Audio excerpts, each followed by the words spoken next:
Hello, hello mga kumarites! Happy Wednesday! At ayan, pauwi na nga si kumarites at nandito nga ako sa shuttle ngayon. Nandito pa nga lang ako pero iniisip ko na kaagad kung ano yung mga gagawin kong gawaing bahay pagka uwi. Nagpakaon nga lang pala ako sa aking asawa at dito na nga lang niya ako inhatid sa bahay. Pagkatapos nga nun ay umalis na nga din siya para magtrabaho. Ang bala ko nga ngayong araw ay magsasaid nga ako ng aking labahin. Dahil mga kumarites, ilang araw nga lang akong hindi maglaba ay talaga namang natatambakan nga ako ng aking labahin. Isa pa nga ay kaya nga gusto kong maglaba ay dahil nga may pasok nga kami sa Sabado. Hindi pa nga ako nakakabihis niyan pero maglalagay na ako nitong hose dito sa aking washing. Ganon talaga ako mga kumarites, minsan nga ay nakakalimutan ko nga naka-uniform pa nga ako. Ang gusto ko kasi ay matapos nga agad yung aking mga gagawin. Tingnan nyo naman at 2 araw nga lang akong hindi nagsaid ng labahin ay tambak na agad ng isang timba. At nakakalimutan ko nga na ako nga ay naka-uniform pa kaya naman nagbihis nga muna ako. At ito nga ay isa-isahin ko na nga itong aming labahin at binubukod ko nga yung mga damit at saka sa short. Pagbuklat ko nga ay nakita ko nga ay napakadaming langgam na pula. Buti na lang talaga at nakabili nga ako nitong bawlilay at sabi ko nga ay kailangan ko nga ito sa mga langgam. At kulay pula pa man din, sabi kasi sa pungsoy kapag ka nga kulay pula ang langgam ay malas daw yun. Kaya dapat ay patayin mo agad.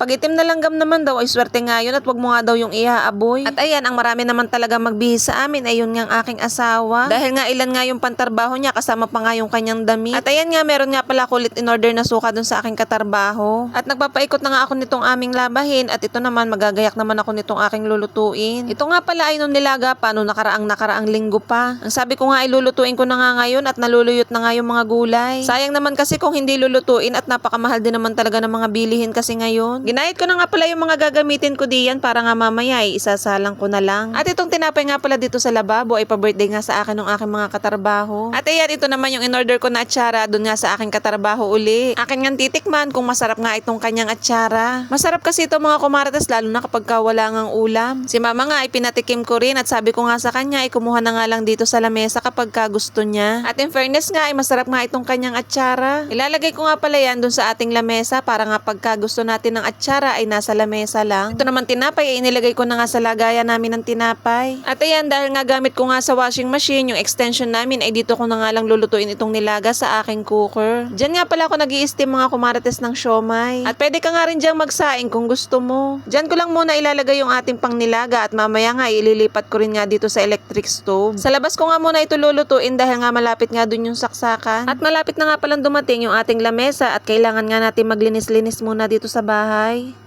Yan mga kumarites, dadating na yung lamesa na in-order ko. Tatanggalin ko na tong mga nakadagmang dito. Ayan, yun yung study table nung anak ko, hindi naman na ginagamit. Kaya yan, ibibigay ko na yan sa pamangkin ko. Tingnan nyo naman, ang gulo. Lagayan ng kung ano-ano yan. Kaya minsan hindi ko pinapakita yan sa vlog kasi yan, makalat yan. Tapos titiklopin na rin natin to para pag dumating yung lamesa ko ay ilalagay na lang natin. Wawalsan ko yung side na yan. At ito, pupunasan ko to tapos para magamit ng pamangkin ko. Ilalagay ko dun sa bahay nila.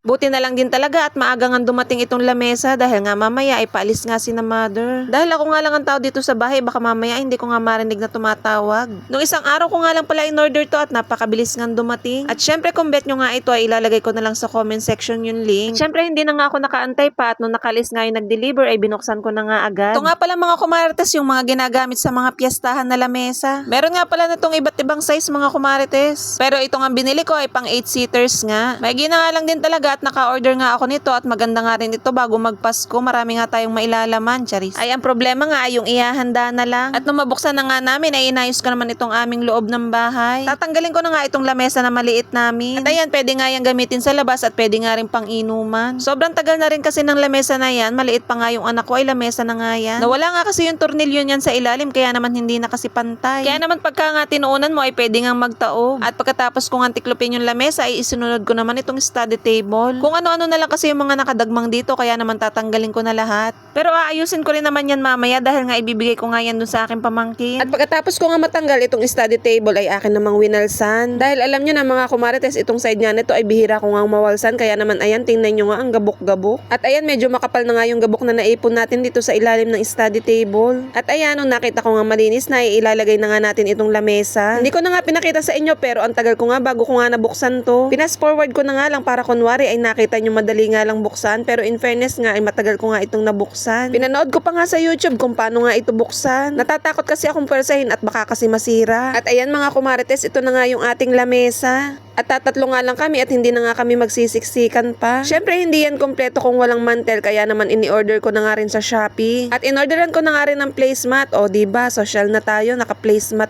pa. At pumunta na nga muna ako dito sa labas para nga linisin itong study table. Ang tagal-tagal ko na rin kasing hindi to nalilinisan at puro gabok na nga rin. Pinunasan ko nga hanggang paa para malinis talaga. At pagkatapos nga yan ay inilagay ko na nga dito sa loob ng bahay ng aking kapatid. Panigurado nga at matutuwa nga yung aking pamangkin at meron na nga siyang study table dito sa loob nila. Nuha ko na nga rin yung upuan at akin na nga pinunasan na rin. At yung mga nasa ilalim nga nito ay pinili ko nga lang kung ano yung pwede pang magamit. At ayan, panigurado magagamit nga ito ng aking pamangkin. Ayan nga pala yung nakaprint na division at multiplication. Dinikit ko na nga din dito sa pader para nga makita niya dahil nga dyan siya nahihirapan sa math. At meron pa nga akong nakitang Tagalog dictionary kaya naman iniwan ko na rin dito. At pagkatapos nga niyan ay inasikaso ko naman itong aking mga labada. O diba, multitasking ang mamiloy nyo. Lahat talaga yan sabay-sabay kong ginagawa mga kumarites. Bawal talaga tayong magpahinga lalo na pag marami tayong gagawin. Kaya naman alam nyo na kapag ka-rest day ko talaga ay sinusulit ko talaga. At ayan, isang basket nga yung aking nilabhan at sa Biyernes nga ay maglalaba nga ulit ako para masaid yung ating labahin. At pagkatapos ko nga maihanger itong aming mga damit ay isinampay ko na nga dito sa taas. Marami pa nga akong mga goal na gustong bilhin. Nauna na nga muna yung lamesa at ang isusunod ko naman na yung cabinet. Dahil yung pintuan nga ng cabinet ng damit namin ay sira na nga.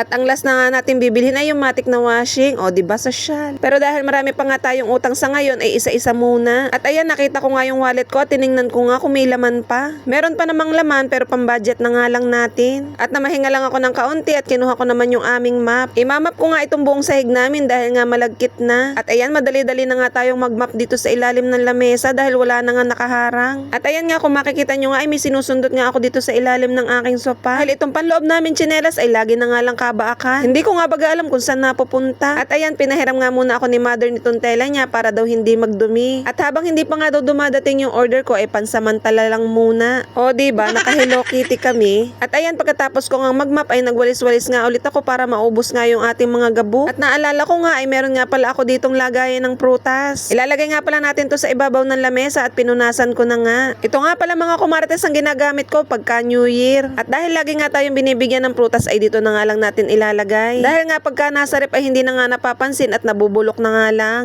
Pero pag nandito nga sa ibabaw ng lamesa ay madali na nga lang kuhanin. Inilagay ko nga pala dyan yung papaya na bigay ni mother. At ayan, naalala ko nga pala, hindi pa nga pala ako nag-aalmusal. Buti na nga lang at nag-steam nga ng siomai yung aking asawa, kaya naman ayan, iniulam ko na nga. Ang dami kong ginawa mga kumartes, kaya naman nagutom nga ako. At ayan, pagkatapos ko naman kumain ay wala na nga akong gagawin kundi mag-edit. At ayan mga kumartes, ito na nga yung ating bagong lamesa. At ayan nga ang katas ng ating 13-month pay. O diba? At kahit papano naman ay may nasabi. So yun lang naman mga kumarites, hanggang dito na lang po. Bye!